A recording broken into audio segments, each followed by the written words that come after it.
कहते हैं एक प्रॉब्लम है, प्रॉब्लम को प्रॉब्लम ही रहने देना है या फिर उसे एड्रेस भी करना है। सिनेमा एक ऐसा जरिया है जहाँ पर हम मुद्दों को देखते भी हैं, समझते भी हैं, और I think that is the easiest way to understand and to know about the situation. ऐसी ही एक फिल्म चंडीगढ़ करे आशिकी, नाम से तो लगता था कि चलो आशिकी है, लेकिन जब हमने फिल्म देखी तो हमें पता लगा कि सच में एक मुद्दे को किस तरीके से हैंडल करना चाहिए, और इतने सटल तरीके से हैंडल किया गया है इस फिल्म में एक बहुत ही ज़रूरी मुद्दे को। मैं स्वागत करना चाहूँगी इस वक्त मेरे साथ फिल्म के जो निर्देशक हैं अभिषेक, और प्रोटैगनिस्ट हैं वानी। बहुत बहुत स्वागत है आप दोनों का इंडिया टीवी पर। शुक्रिया। जब मैंने ये फिल्म देखी तो मुझे यही लगा कि आई थिंक आई वाज मैंने फर्स्ट लॉट में वो फिल्म देखी थी, और हम सब ने यही बात की थी कि मतलब बात करने का तरीका होना चाहिए, if you are communicating something you should communicate like this, and bang on. लोगों को पसंद भी आई, और आज भी मेरे कुछ दोस्तों ने देखा, उन्होंने कहा कि बहुत ही खूबसूरत तरीके से बताया गया है। अभिषेक से ही शुरू करूँगी। जब आप एक मुद्दा उठाते हो तो सबसे पहला जो आइडिया होता है वो क्या होता है, कैसे बताना चाहिए एक दर्शकों को? एक्चुअली ये बात मैं नहीं तय करता हूँ, ये तो वो आइडिया ही तय करती है। वो आइडिया को जब एज अ फिल्म मेकर मैं देखता हूँ या और समझता हूँ,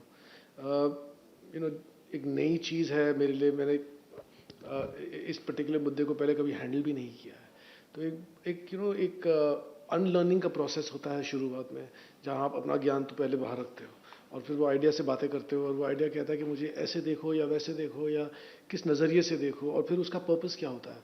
इवेंचुअली हमारी कोशिश ये है कि ये बात लोगों को समझ में आए, क्योंकि ये एक सिर्फ एक फिल्म नहीं है, ये एक बहुत ही डेलिकेट मैटर है, एक कम्युनिटी के बारे में है जिसे लोग समझते नहीं हैं और समझने की कोशिश भी नहीं कर रहे हैं, क्योंकि इनके बीच एक ऐसी दीवार खड़ी है। क्योंकि उस तरफ से जो फिल्में आती हैं वो कुछ डार्क सी लगती हैं हमारे आम जनता को, और वो सुन नहीं पाते इनकी आवाज़। तो मुझे लगा कि ये कम्युनिकेशन करवाना बहुत ज़रूरी है, और एक जब कॉन्वर्सेशन शुरू होगा तो कहीं जाके अंडरस्टैंडिंग बनेगी, अंडरस्टैंडिंग के बाद एक एक्सेप्टेंस आएगा, और फिर कहीं बात नॉर्मलाइज होगी। तो ये सब ध्यान में रखते हुए इस फिल्म की जो प्रेजेंटेशन है, जिसको हैंडलिंग है, वहाँ से आती है। बिल्कुल, और सिनेमा में आप प्रीची नहीं हो सकते वानी। सिनेमा को एक एंटरटेनिंग तरीके से बताना भी बहुत ज़रूरी है। पहली बार जब आपको कहा गया कि ट्रांस गर्ल का किरदार है, it's not easy, I am telling you, it's not easy to just say yes to something which is like, again जिसके बारे में हम कभी बात नहीं करते, हमारे आसपास है। वो सोच क्या थी आपने हाँ कहने का, सबसे पहले का जो सोच है वो मुझे? आई थिंक लकीली मेरे घर वाले जो हैं, जो मेरे दोस्त हैं, हम लोग फिर भी कैसे बोलूँ, हमें इतना एक्सपोजर मिला है और हम इतना प्रोग्रेसिव माइंडसेट रखते हैं, और वो क्या कहते हैं, देयर इज़ आपका जब दुनिया बड़ी होती है, एनवायरनमेंट होता है ऐसा, तो आपको थोड़ी समझ होती है कि एक it's I am not phobic, or I don't see it as something which is like shit, like अगर मैंने ये कर लिया तो मेरी डिज़ायरेबिलिटी अफेक्ट करेगी, या ये होगा या वो होगा। इवन एज एन आर्टिस्ट, एक एक्टर हूँ, मुझे इतना बढ़िया किरदार, पहली बार एक ऐसे सब्जेक्ट पे बात करने का मौका मिल रहा है जहाँ पे पहले किसी ने कभी कोई बात नहीं करी। हमारे जो पुराने रेफरेंस पॉइंट्स भी हैं, वो एक, अगर आदमी ने एक औरत की साड़ी पहन ली तो वो हमारा एक रेफरेंस पॉइंट बन जाता है। तो आई थिंक शैलो तरीके से उसे हम लोग जी, या तो आप एक बट ऑफ द जोक बन जाते हैं, या फिर आपको किसी अतरंगी अलग तरह के अलग दिखाया जाता है। तो आई थिंक वो सब नॉर्मलाइज करने के लिए एक जो इन्होंने कहानी, जो स्क्रिप्ट थी और इतनी खूबसूरती से लिखी थी, और मानवी की जो ट्रीटमेंट है, इतनी खूबसूरती से उसको प्रेजेंट किया गया है, टू नॉर्मलाइज एवरीवन्स माइंडसेट। आप एजुकेटेड हो, नॉट एजुकेटेड, मेट्रोपॉलिटन के हो, छोटे शहर के हो, आप सबके लिए कुछ ना कुछ है सोचने के लिए और घर लेके जाने के लिए।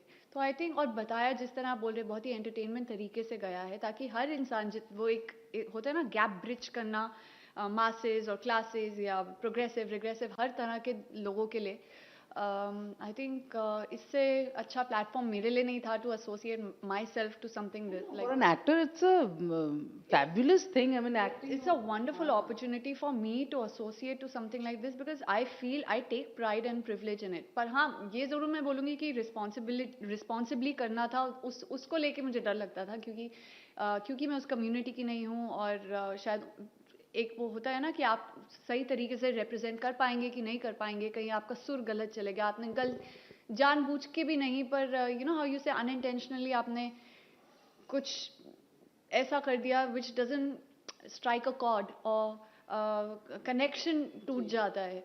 तो आई थिंक उसका डर था जो आई थिंक गट्टू ने बहुत ही हाथ पकड़ के सिखाया समझाया सब. एंड या आयुष्मान के किरदार को आपने ऑडियंस बना दिया लिटरली. मुझे लगता है कि जैसे ऑडियंस समझ पाती है फिल्में इवेंचुअली, उसी तरह से एक छोटे शहर का लड़का वो जिस तरीके से समझता है, I think audience grew with Ayushmann and then eventually second half में जा करके everybody is on the same page. So ये आइडिया अगर आप मुझे थोड़ा सा डिस्कस करें. आई मीन ये एक जैसे मैंने आपसे कहा कि एक हमारा एक मिशन है कि ये कहानी लोगों तक पहुंचाएं और उनको समझ में आए, और whatever it takes to do that right is the intent. So और मैं और मेरे राइटरों को भी ऐसा लगा कि ये कहानी आयुष्मान के कैरेक्टर के पॉइंट ऑफ व्यू से बोलनी चाहिए, क्योंकि इवेंचुअली ये जो मानवी का जो कैरेक्टर है ये तो एक कंप्लीट है अपने आप में. इसकी जो ज़िंदगी के संघर्ष रहे हैं, जो ये गुजरी है, वो तो हम देखते हैं towards the second half of the film, but वो एक बहुत ही डिग्निफाइड, ग्रेसफुल और कंप्लीट इंसान है. लेकिन समाज को वो समझ में नहीं आती है. जो उनकी तकलीफ़ें हैं वो कभी कनेक्ट नहीं कर पाते हैं. तो इट इज़ इम्पॉर्टेंट कि हम समाज को सुधारें, और समाज का ये हिस्सा है आयुष्मान का कैरेक्टर मनु. तो इट वॉज इम्पॉर्टेंट कि पहले आप उससे प्यार करो, और जब वो देखेगा तो आप देखो, और जैसे वो प्रभावित होगा आप प्रभावित हों, तो आप उसका हाथ पकड़ के अंदर जाओगे तो आप शायद अंदर आ भी जाओगे. सो ये एक टेक्निकली बातें हैं. कितने प्यार से खूबसूरती से समझाया है. एग्जैक्टली. मैं कहीं पास थी वैसे वो. हाँ बिल्कुल, आपने बहुत, मैं तो कहना था आपने खुद ही सवाल का जवाब दे दिया.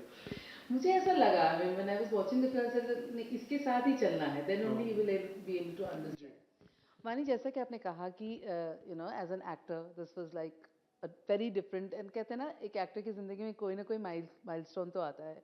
आपने जो इतनी सारी फिल्में की हैं, आपको लगता है कि this is one film you will be like always, this will always be a part of your journey?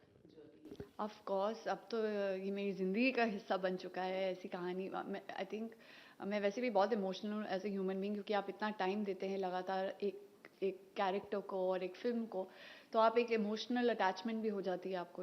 और मुझे तो हो जाती है. आई थिंक मैं इतनी जल्दी अपने आप को डिसएसोसिएट नहीं कर सकती, एंड क्यों करूँगी, because I think I am very proud of my work and films that I have been part of. And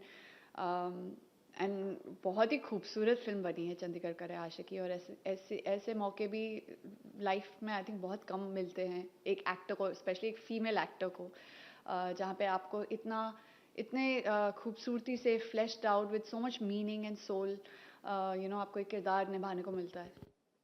what was your family's first reaction, या फिर कोई ऐसा जो आपको लगा कि यार ये when it comes back to you, आपकी मेहनत का वो कहते हैं ना आपको वो मिलता है? मेरी फैमिली तो बहुत खुश थी. एक स्क्रीनिंग रखी थी उनके लिए हमने थर्सडे को, और बहुत एक दिन पहले, और बहुत बहुत खुश थे मेरे पापा मम्मा एवरीबडी. वो अपने सारे फ्रेंड्स के साथ गए थे, और मुझे इतनी खुशी हुई थी कि उस एज ग्रुप के जितने भी उनके दोस्त हैं और रिश्तेदार हैं और सब हैं, उन सबको बहुत पसंद आई, और उन सब ने समझा उसका like they recognise the heart of the film. उनको समझ में आया ये बनी क्यों है, एक तरह का एक पॉजिटिव आउटलुक था उन सब का, एंड एंटरटेनिंग भी लगी. तो आई थिंक आप बोल नहीं सकते ये सिर्फ यूथ के लिए बनी है या इस ऑडियंस के लिए या इस एज ग्रुप के लिए. आई थिंक सबको देखनी चाहिए, बच्चों से लेके बड़ों तक, यूथ को, हर किसी को ये फिल्म देखनी बहुत ज़रूरी है, बिकॉज ये कॉन्वर्जेशन हर घर में होनी चाहिए. और जिस तरह एक डायलॉग शुरू हुआ है, एंड मैं तो चाहूँगी कि ऐसी और स्टोरी लाइन्स बने ट्रांस लोगों के बारे में, अलग अलग नैरेटिव्स के साथ, और कंटेंट ऐसा बाहर आए, और फिल्म मेकर्स हिम्मत दिखा के और ऐसी फिल्में बनाएं. श्योर फाइनली जब मैंने फिल्म देखना शुरू किया you thanked Sushant you have been associated with him since his first film तो कहीं ना कहीं उनकी ब्लेसिंग उनका प्यार फिल्म के दौरान रहा उनका अचानक चले जाना बहुत दुखदायक था you know I was very close to him. I made some of my most special films with him and you know he passed away last year. It was very heartbreaking और अब ये फिल्म आ रही थी और वो मेरे ध्यान में थे तो मुझे लगा उनका एक होना ज़रूरी था. Thank you so much and कहते हैं कि अभी तो शुरुआत है लोगों ने अभी फिल्म देखनी शुरू की है और धीरे धीरे जब ये फिल्म लोगों तक और पहुंचेगी they will love it like it and positive reactions already आने शुरू हुए हैं thank you so much thank you Thank you.